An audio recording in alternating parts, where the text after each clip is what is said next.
Урматтуу кесиптештер, бүгүн сиздер менен ушу жасалма инжеликтин дагы бир платформалар, жардамчы платформалардын бири болгон Phobis платформасы менен таанышабыз. Ал үчүн Google'га кирип, англисче Phobis деп жазабыз. Phobis деп жазсаңыздар, ушундай болгон сайт мынакей. Phobis деп жазсаңыздар ушундай чыгат. Ушуга phobis.com деген бар. Ошого киребиз. Азыр кантип регистрация болот? Сиздер менен чогуу биргеликте көрөбүз. Англисче болгондуктан автоматтык түрдө орусча которуп алабыз. Бизге түшүнүктүү болуш үчүн. Принять все дегенди басабыз и зарегистрироваться деп турат бул жакта. Басабыз. Басканда мынакей бул жака электрондук адресиңиздерди, пароль жазсаңыздар болот, же болбосо через Google аркылуу кирсеңиздер болот. Мен оңою через Google аркылуу киргенди туура көрөм. Аккаунтубузду басабыз и продолжить. Атыңыздарды жазасыздар бул жака, анан өзүңүздүн фамилияңыздарды, мисалы үчүн Дамиров. Бул жака Нурлан деп жаздым. Бул жакты басабыз. Кийинки сөздөрүн түшүнүктүү болуш үчүн орусчага которуп алсаңыз учитель деген тандайсыз и продолжить. И бул жактан мынакей суроолорго жооп берип кете беребиз. Өзүбүздүн суроолорубузга. Мисалы үчүн, какой из этих вариантов для вас наиболее актуален? Мисалы үчүн, бул Country деген жактан эми Кыргызстанды табып киребиз. Мисалы үчүн, бул жактан карайбыз. Кыргызстан деген бар.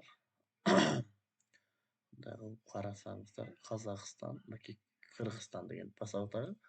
И кийинкиге барабыз. И бул жактан суроолоруна жооп беребиз. Сизге эмне кызыктырат? Көбүнчө курсы подготовки учителей, мага баары кызыктырат деп туруп, мисалы үчүн продолжить бассаңыз болот. Сиз бизди кайсыл жактан көрүп келдиңиз дейт, Instagram дегенди басып койсоңуздар болот. И старт. Эми караңыздар, биз бул Phobis платформасына кирдик. Бул Phobis платформасына кирип, эми өзүңүздүн негизги бөлүктөрүңүз менен таанышып алсаңыз болот. Вебинар өткөнгө 1 сааттык живой вебинарга 1 сааттык записи менен 1 саат бесплатно деп атат. Искусственный интеллекттин бөлүгү менен өткөнгө живой вебинар 1 саатка бесплатно, могу бар бесплатно деп жазылып турган бардыгы сиздер үчүн аябагандай мүмкүнчүлүк чыгарып берет да. Мисалы үчүн мен окуучуларга сабагым онлайн болуп калды. Кантип эметем? Мисалы үчүн, могу вебинарды кирип басамын. Басып, бул жактан мисалы үчүн эмне кылабыз? Буга киргенден кийин зарегистрироваться басып, сиз өзүңүздүн бөлүгүңүз менен, эсептик бөлүк менен, мисалы үчүн, ушул убакыттарда сабак өтө аласыз деп атат. Мынакей новичок деп атат. Бул жактардан оратор запись деген бар. Запись дегенди коюп койсоңуз болот. Мынакей коюп бүткөндөн кийин, мисалы үчүн сертификатты алуу боюнча колдонсоңуз болот.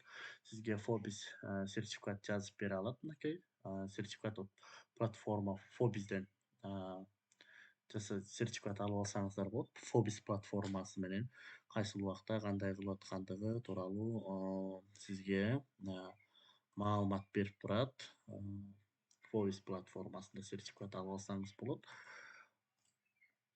И азыр сиздер менен дагы спикер дегенди тандап, мисалы үчүн спикер деген жака сиз бул маалыматтарды камтып алсаңыз болот. Бул эми Phobis сизге сунуштап бере туруп, сизди окута турган бөлүктөр да.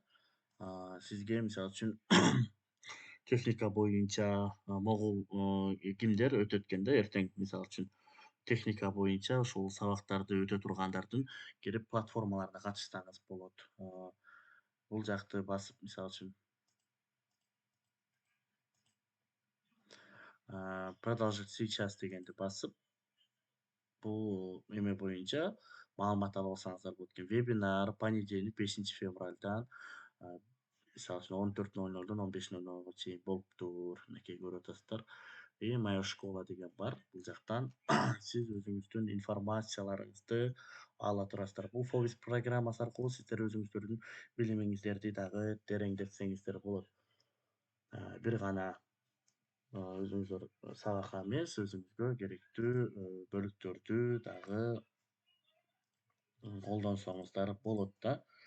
Phobis'тен мисалы үчүн исследовать профессиональное развитие онлайн, цифровой инструмент, помощники дегендерди таандап алып, сиз өзүңүздүн платформалык бөлүктөрүңүзгө кирсеңиз болот. Эми караңыз, Phobis платформасында эмнелер бар?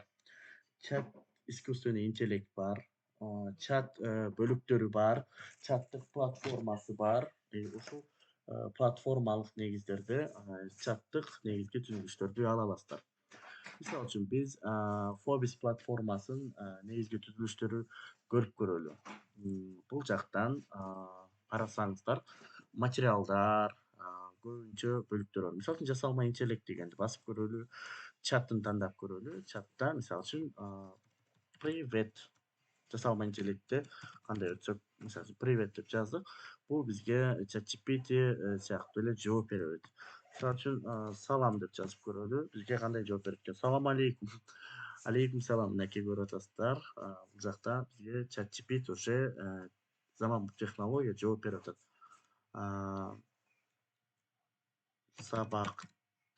Сабактын иштелмеси керек деп мисалы үчүн жазып көрөлү. Балким кыргызча жооп береби. Керек тема деп туруп, мындай кылып туруп эме кылабыз. Айтматов. Окейди басып көрөлү. Конечно, Айтматов боюнча көрдүңүзбү, иштелмесинде деген эмеси чыкпай калат экен, орусча жазыш керек экен. Ошон үчүн бул жака план урока тема Айтматов 45 минут деп жазып көрөлү. Айтматов боюнча мынакей көрүп атасыз. Бул бизге планыбызды жазып берип атат. Бунда эмне бар? Бул планды Phobis'те PDF кылып сактап алууга мүмкүнчүлүктөрүңүздөр бар. Өткөндө билесиз, мынакей өзүңүз эмнелеп сүйлөшкөн болсоңуз, бул ошол платформаны сактап алганга мүмкүнчүлүгү бар да бунда. Эми биз Phobis'дик платформада башка image платформалары бар. Мында ChatGPT'де бир гана сөз боло турган болсо, бул жакта генератор изображение, транскрипция, персонаждар бар. Ошол генератор изображенияны баса турган болсок, негизги платформа, мисалы үчүн стандартный фото, стандартный негизги платформа бөлүктөрү, негизги стандарттык бөлүктөрү деп атат. Опишите картинку. Мисалы үчүн сиз Кыргызстан деп жазып туруп, создать изображение. Өзүңүздүн оюңузду жазсаңыз, ушул жака искусственный интеллект Кыргызстандын моделин түзүп берет. Мисалы үчүн Кыргызстан деп туруп 2050-жыл деп койсоңуз, ошого жараша, мисалы үчүн азыр сүрөт түзүп берет мынакей. Мындай сүрөт түзүп берип койду. Мисалы үчүн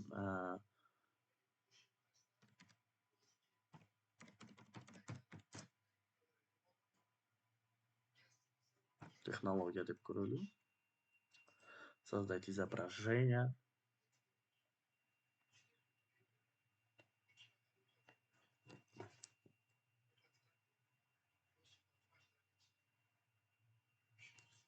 Эмне дейт экен? Технология десек, мынакей ушундай сүрөттөрдү салып берет да. Рисование, график, мынакей бул жакта өзүңүздүн каалаган сүрөтүңүздү бул Phobis салып бере алат. Бул жакта чектөө жок. Помощниктен карап көрөлү. Опросторун, диктофон, видео, бул жакта ушул электрондук бөлүктөр менен дагы жасалма интеллект бул негизги персоналдык бөлүктөр. Мисалы персонаждар менен сизге ким керек? Мага Мари Кюри керек десеңиз, Мари Кюрини басасыз. Мари Кюри сизге жооп берет. Окей. 5 + 5 дейт. Marie Curie бизге эмнени чыгарып берет экен, мынакей караңыз. Привет. Marie Curie yazып бизге жооп берип атат, көрдүңүзбү? Ушундай кылып өзүңүздүн бөлүктөрүңүздү язык деген жакта английский, французский, немецкий, испанский бар экен, көрүп атасыздар. Phobis'te. Эми сиздер создать материалдан, могул жактан QR кодду генерать, QR код мисалы үчүн жасасаңыздар болот. Phobis'ден QR коду бул көчүрүп алсаңыз дагы болот. Чтоб Phobis'дин маалыматтарын башка бирөөлөргө таратыш үчүн обзор кылып, бул жакта веб-сайттар менен иштөө бөлүкчөлөрү создавать, мисалы үчүн выберите шаблон, мисалы үчүн азыр бизге Phobis эмнени түзүп берет экен. Караңыз. Phobis бизге платформа түзүп берди, көрдүңүздөрбү? Ушул сыяктуу сиздер дагы өзүңүздөрдүн бөлүктүк платформаңыздарды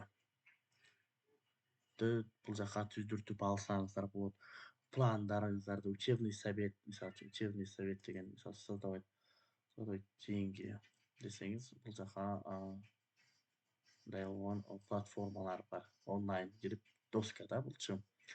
Жок, мен өзүмө новый контент менен түзөмүн десеңиз, Phobis'де мынакей учебный совет дегендер бөлүктөрү бар. Мисалы үчүн рабочий лист, көптөгөн платформалар бар. Сиз ушул менен иштесеңиз, сизге мен ойлойм, мүмкүнчүлүк жогорураак болот. Phobis программасы менен дагы тааныша алдык деген ойдомун. Жакындан таанып билүү үчүн, урматтуу кесиптештер, сиздер дагы бул нерсени аткарып, кайталап, тапшырмаларды аткарып көрүңүздөр. Бардыгыңыздарга ийгиликтерди каалайм.